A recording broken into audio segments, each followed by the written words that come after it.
হঠাৎ আতঙ্কে ফাঁকা হয়ে গেছে সচিবালয়। ভয়ে আতঙ্কে সচিবালয় থেকে বের হয়ে গেছেন সরকারি কর্মকর্তা কর্মচারীরা। দুপুর 12টার কিছু আগে কর্মস্থল ছাড়তে শুরু করেন অনেকে। 1 ঘন্টার মধ্যে ফাঁকা হয়ে যায় প্রশাসনের প্রাণকেন্দ্র।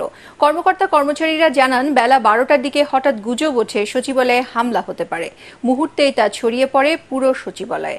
এর পরপরই কর্মকর্তা কর্মচারীরা সচিবালয় থেকে বের হতে শুরু করেন। তবে সচিবালয়ের সার্বিক নিরাপত্তায় মোতায়েন রয়েছে সেনা সদস্যরা। অনেকে বলতেছে যে বাহির থেকে হয়তো কেউ আক্রমণ করতে পারে, বাট এই ধরনের কোনো সম্ভাবনা নাই, কারণ সেনাবাহিনী অলরেডি তারা দায়িত্ব পালন করছে। এই ধরনের কোনো সম্ভাবনা নাই। হয়তো সবাই একটা প্যানিক সৃষ্টি করা হয়েছে, প্যানিকের কারণে সবাই হয়তো বের হয়ে চলে যাচ্ছে যে যদি কোনো সমস্যা হয়।